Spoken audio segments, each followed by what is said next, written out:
এই দেশের মানুষ এত পাগল হয়েছে, এত পাগল, এই দেশে এখনো 1 লাখের উপরে মুক্তিযোদ্ধা জীবিত আছে।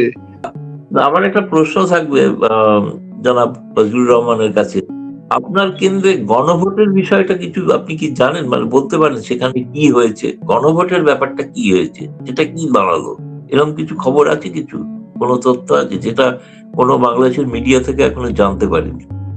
আপনারা যখন বলতে লাগলেন যে জামাত এই দেশের ক্ষমতা দখল করে ফেলবো, আমি তখন কিন্তু বললাম জামাত যদি এই দেশে ক্ষমতা দখল করে আমি এই দেশে থাকবো না। আপনার সাথে যে অনারেবল গেস্ট যিনি আছেন উনার প্রতি আমার শ্রদ্ধা এবং আমার তরফ থেকে অভিনন্দন আপনাকে বিজয়ের জন্য। Thank you very much. আমি যে কথাটি বলতে চাই সেই কথাটা হলো, আজকে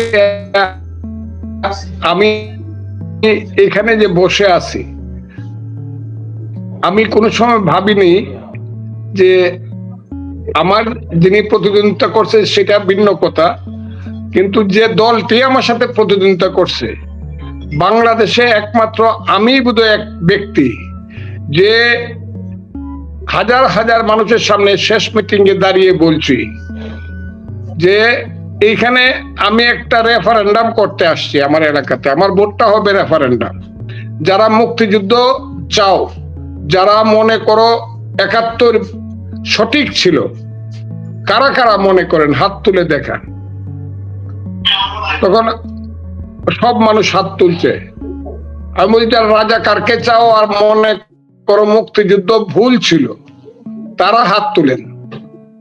কেউ হাত তুলে নাই। আমি বললাম এই জায়গাটাতেই আমার ইলেকশন, মুক্তিযুদ্ধের পক্ষ এবং বিপক্ষ শক্তির ইলেকশন হচ্ছে আমার এলাকাতে। অন্তত আমি কোনো ফাও কথা, ফাঁকি কথা, অর্ধ সত্য কথা বলি না, আমি রিয়েল সত্য বলি। এখন বাংলাদেশের মুক্তিযুদ্ধই কঠিন পরীক্ষার সম্মুখীন এবং রাজাকার এবং তাদের অধস্তন শক্তি, পরবর্তী শক্তিরাই এই দেশের ক্ষমতা দখল করে আছে এবং ইতিহাসটাকে উল্টে দেওয়ার চেষ্টা করছে। তার বিরুদ্ধে আমি যুদ্ধ করে পাশ করেছি।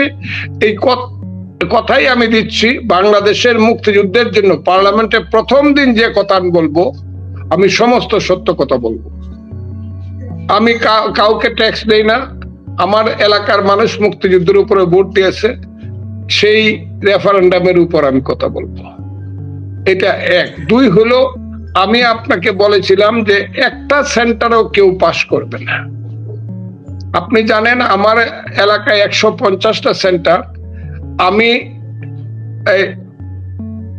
এই কথাটা রক্ষা করতে পারিনি। আমার থানার 55 সেন্টার, এটাতে আমি সবগুলোতে পাস করছি 150 সেন্টারের মধ্যে। অষ্টগ্রামের 54টা সেন্টারের মধ্যে অ্যাক্সিডেন্টলি একটা সেন্টার বোধহয় সামান্য ভোট আমার কম হয়ে গেছে, 53টাতেই জিতছি। আর মধ্যের যে থানাটা আছে আপনার বোধহয় জানা আছে, এখানে একজন মহামানব আছেন। সেই মহামানবরাই আওয়ামী লীগকে ডুবাইছে, বঙ্গবন্ধুকে ডুবাইছে, মুক্তিযুদ্ধকে ডুবাইছে। মহামানবের নাম হলো সাবেক রাষ্ট্রপতি আব্দুল হামিদ। উনার ইঙ্গিত বলবো না কি বলবো, বা উনার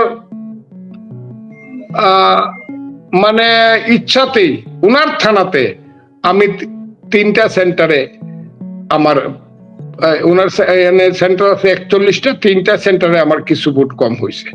অন্য 39টা সেন্টার, 38টা সেন্টারে আমি জিতছি।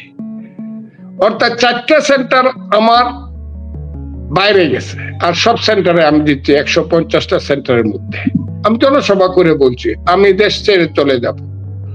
রাজাকারের এত শক্তি হয় না এখনো বাংলাদেশে যে ক্ষমতা দখল করে ফেলবো ভোটের মাধ্যমে। আমি আপনাকে বলি, যদি জামাতের পক্ষে চক্রান্তকারী শক্তি না থাকতো সরকার সহ, তাহলে জামাতের সিট 20টার চেয়ে কম হইতো। আমি খুব ক্লিয়ারলি বলছি। এবং আমার বিরুদ্ধে চক্রান্ত হলে আমার ভোট আরো 50 থেকে 60,000 বেশি হইতো। কিন্তু আমার বিরুদ্ধে যে চক্রান্ত, অর্থ, লাঠি শক্তি এবং চক্রান্তের শক্তি, 3টা শক্তি আমার বিরুদ্ধে কাজ করেছে। আমার ধারণা তারেক রহমানের নেতৃত্বে এখন বাংলাদেশ এমন যা একদিকে যাবে যে দিকটা ইউনূস সাহেবের বিপরীত, যত কথাই তারা বলুক। কারণ ইউনূস সাহেবের গত 18 মাসের যে কুকর্ম, অপকর্ম, এটার সঙ্গে যদি আমাদের মাথা মেলাতে হয়, আমার মনে হয় না এটা খুব ভালো ফল বয়ে আনবে বাঙালি জাতির জন্য। আমি একটু গৌতম লাহিড়ীর কাছে যেতে চাইতাম। গৌতম লাহিড়ী, বাংলাদেশ এবং বাংলাদেশের মুক্তিযুদ্ধে ভারতের অনস্বীকার্য ভূমিকা ছিল। বাংলাদেশের স্বাধীনতার পক্ষ শক্তি জিয়াউর রহমান বাংলাদেশের স্বাধীনতা ঘোষণা করেছেন। আপনি একজন ভারতীয় নাগরিক হিসেবে আপনার প্রতিক্রিয়া আমি জানতে চাই, এবং এরপর আমি এরপর ফজলুর রহমানের কাছে দুটা সুনির্দিষ্ট প্রশ্ন নিয়ে যাব।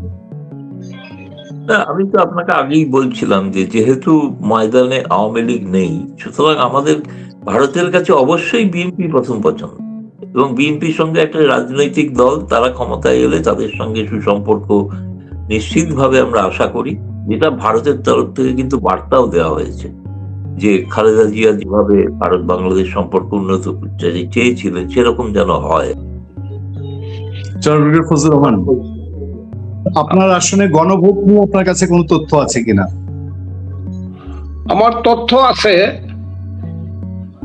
গণভোট 3 ভাগে ভাগ হয়েছে, বেশিরভাগটা না পড়ছে, আর হ্যাঁ ব্যাপারটা থার্ড হয়েছে, আর ভোট কেউ শিল দেয় নাই, এমনি ফেলে রাইকে গেছে, এটা সেকেন্ড হয়েছে আমার এলাকার যাওয়াটা।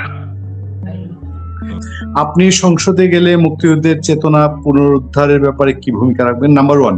নাম্বার 2 হচ্ছে, এই সরকারের অনেকের বিরুদ্ধে প্রচন্ড দুর্নীতির অভিযোগ আছে, প্রতিষ্ঠিত পাবলিক পারসেপশন আছে, সেই বিষয়ে আপনার ভূমিকা কি হবে জনাব ফজলুর রহমান? আমার ভূমিকা কি হবে আমি আপনাকে খুব ক্লিয়ারলি বলি। আমি আগেই বলছি, আমি সব সত্য কথা বলি, অর্ধ সত্য বলি না, মিথ্যা তো বলি না। আমি সত্য কথাগুলো বলবো, গত 18 মাসে কি হয়েছে 5ই আগস্টের পরে, এবং যারা এই দেশের রাষ্ট্র ক্ষমতা 5ই আগস্টের পরে চালিয়েছে, তাদের যে অপকর্ম, ওই যে অপকীর্তি, তাদের যে দুর্নীতি, তাদের যে দেশ বিক্রির যে একটা প্রবণতা, এবং বন্ধুকে শত্রু বানানোর যে প্রবণতা, এবং এটা যে একটা মিনি পাকিস্তান বানানোর জন্য তাদের যে চক্রান্ত, এই সবগুলোর ব্যাপারে প্রশ্ন কিন্তু তুলে ধরবই। কিন্তু আমি একা তো আর পাশ করতে পারবো না, পাশ করবে আমার দল, মেজরিটি পার্টি। আমি বলেছিলাম, আপনার মনে আছে কিনা, যে 2/3 উপরে আমি বলছিলাম এইভাবে, 3-8-24 240টা সিট বিএনপি পাবে। পরে বলছিলাম যে 8-10টা সিট এদিক সেদিক হইতে পারে, অবশ্যই 2/3 মেজরিটি পাবে। আজকে ইলেকশন হইছে, আপনারা যখন সমস্ত সাংবাদিকরা, আপনাকে আমি খুব বিরক্ত হয়ে বলছি, বাবা এই সব কথা কেন বল, যে এই যে এই জামাত পাস করে ফেলতেছে, আরে ফজলুর রহমানদের মতো অধম মানুষেরা জীবিত আছে, রাজাকাররা ক্ষমতায় আইসা পড়বে, এটা তো হয় না। তবে আমার কাছে মনে হয়েছে যে the role of leadership of Awami League was not correct এই ইলেকশনের ব্যাপারে। এটা হলো এদের রুলটা খুব দুর্ভাগ্যজনক রুল ছিল। আমার জনসভায় আপনি আওয়ামী লীগের নিষ্পাপ বা দোষী না তারা যেন আপনাকে ভোট দেয়, আপনি কি সেই ভোটটা পেয়েছেন? হ্যাঁ, আমি সেই ভোটটা সবটাই পাইছি। সেই ভোটটা না, শুধু আপনাকে বলি, এইখানে 60,000 আমাদের হিন্দু বন্ধুদের ভোট আছে, এর মাঝে যদি 40,000 কাস্ট হয়ে থাকে, আমি 40,000 ভোট কাস্ট হয়ে থাকলে আমি 39,000 ভোট পাইছি তাদের। 500 ভোট হয়তো ভুলে টুলে যাইতে পারে, মেয়েরা সিল দিতে পারে না, কিন্তু সব ভোট আমার হয়েছে। এটা আপনি বোধহয় বুঝতে পারছেন, বা আপনার জানা থাকার কথা। এর কারণ হলো, তারা মনে করে ফজলুর রহমান যদি এই এলাকার এমপি হয় এবং দেশের পার্লামেন্টে কথা বলতে পারে, তাইলে এই দেশে হিন্দু বলতে যাদেরকে বলা হয়, অথচ একদিন কিন্তু আমরা হিন্দু, মুসলমান, বৌদ্ধ কি খ্রিস্টান, আমরা কিন্তু বাঙালি জাতিসত্তা হিসাবে বসবাস করার জন্য এই রাষ্ট্রটা তৈরি করেছিলাম। তুমি কে, আমি কে, বাঙালি বাঙালি, মুক্তিযুদ্ধের প্রথম কথাটাই কিন্তু 6 দফাতে এইটা এসেছিল, 6 দফার পরে 66 সনে। কাজেই এই জায়গাটা আপনাকে আমি বলি, এই জায়গাটা নিয়ে কোনো কম্প্রোমাইজ হবে না।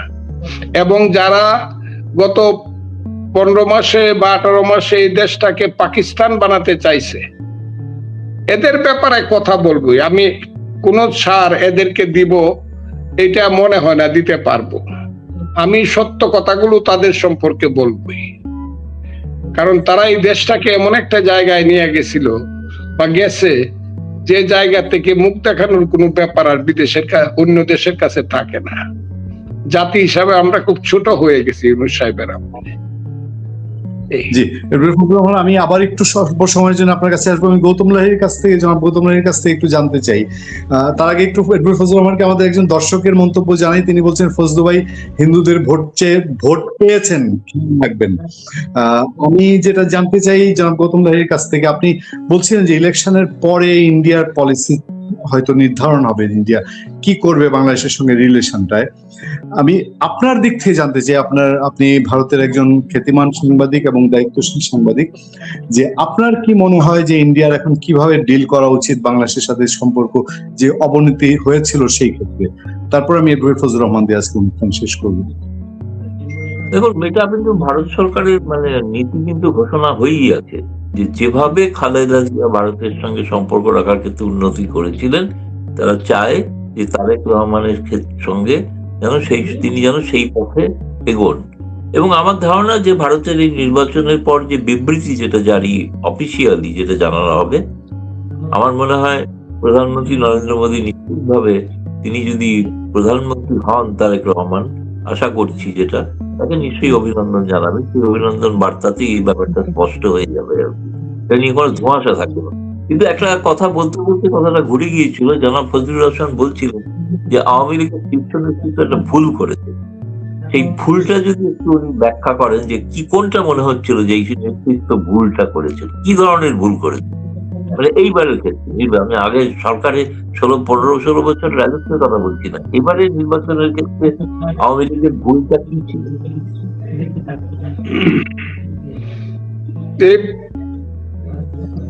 জি, সঞ্চালক কি কোনো প্রশ্ন করবেন? না, গৌতম লাহিড়ী জানতে চাচ্ছেন যে আওয়ামী লীগের ভুল ছিল, আপনি বলেছেন, সেই ভুলটা কি উনি একটু সুনির্দিষ্ট ভাবে জানতে চান। ভুল ছিল, 1 নম্বর ভুল ছিল তাদের সিদ্ধান্ত যখন নেওয়ার কথা এই দেশের রাজনীতি এবং ইলেকশনের ব্যাপারে, তখন কিন্তু তারা এখানে একটা সিদ্ধান্তহীনতার মধ্যে ছিল। কিন্তু সিদ্ধান্তটা যখন তারা সর্বশেষ নিল, তখন কিন্তু তারা ভুল সিদ্ধান্ত নিল। কি ভুল সিদ্ধান্ত? সেটা হলো তাদের উপর থেকে বলা হইলো যে ভোটের বাক্সের কাছেই যাওয়া যাবে না, ভোট সেন্টারের কাছেই যাওয়া যাবে না। আচ্ছা ঠিক আছে, ভোট সেন্টারের কাছে না গেলে তো একটা বুঝতাম যে এটা খুব ক্লিয়ার একটা সিদ্ধান্ত, ভোট সেন্টারের কাছে যাবে না। যেমন এই 18 সনের না 24 সনের ভোটে বিএনপি বলছে আমরা যাব না, হ্যাঁ, কাজে আমরা যাই নাই। কিন্তু তারা ভোট সেন্টারের কাছে যাবে না বলে দেখা গেছে সব জায়গাতে তাদের 2 ধরনের কাজ হয়েছে।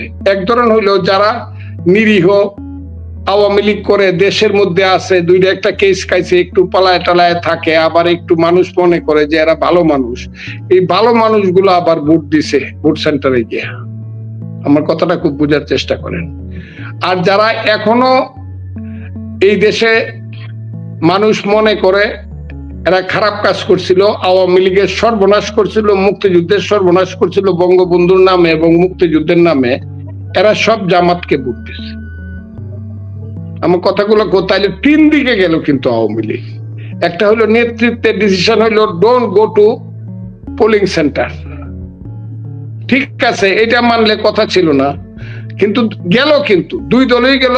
ভালো মানুষ যারা তারা বিএনপি কে ভোট দিল, আর যারা ওই বিভিন্ন ধরনের খেলায় মত্ত তারা জামাতকে ভোট দিল। এবং আমার এলাকাতে তাই হয়েছে বেশিরভাগ। ভালো যে আওয়ামী লীগ যারা, সব নিরীহ আওয়ামী লীগ, মুক্তিযুদ্ধের পক্ষের আওয়ামী লীগ, সব আমাকে ভোট দিছে। আর আজকে দুর্ভাগ্যজনক ভাবে আপনি জানেন, মিঠামইন থানা রেজাল্টটা দেখলে আপনি বুঝবেন এই রেজাল্ট ফজলুর রহমানের বিরুদ্ধে হইতে পারে না আব্দুল হামিদের সিদ্ধান্ত ছাড়া।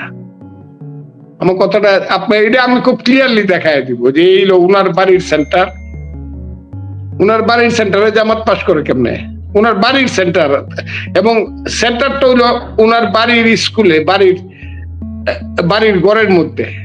এই সেন্টারে জামাত পাস করে কেমনে, উনার ইউনিয়নে জামাত পাস করে কেমনে? একটা ইউনিয়নে পাস করছে জামাত, সেটা হইলো আব্দুল হামিদের পিতামহ সদর। ওনার আপন রক্তবোধ এমপি ইলেকশন করেছেন জামাত থেকে। কে? যেখানে আমি গৌতম দার বাবুর প্রশ্নটার উত্তরটা দিচ্ছি, তার আপন শালা ইলেকশন করছিল করিমগঞ্জ তারাইল থেকে, জীবনে ওই এলাকাতে 10,000 ভোট পায় নাই জামাত, দাঁড়াইবারই সাহস পায় নাই। এখন তার আপন শালা দাঁড়ায় উসমান ফারুকের মতো ক্যান্ডিডেটে প্রায় ফেল করে দিয়েছিল, 3,000 ভোটে উসমান ফারুক সাহেব পাস করছে 86 and 83, তার শালা পাইছে 83, যেখানে 3,000 ভোট পাওয়ার মতো অবস্থা করিমগঞ্জ তারাইলে নাই। আমি সেই কারণে কথাটা বলছি যে আব্দুল হামিদ সাহেবের মতো লোক যদি জামাতকে ভোট দেওয়ায়, এর চেয়ে দুর্ভাগ্য উনি বলতে পারতো ডোন্ট গো টু সেন্টার। আমি আপনাকে একদম প্রমাণ দিয়ে বললাম যে একটা ইউনিয়নেই আমি ফেল, ইউনিয়ন আমার সেন্টার, আমার কনস্টিটিউয়েন্সি, এর মধ্যে একটা ইউনিয়নে ফেল করছি, সেটা আব্দুল হামিদের ইউনিয়ন এবং তার বাড়ির সেন্টার।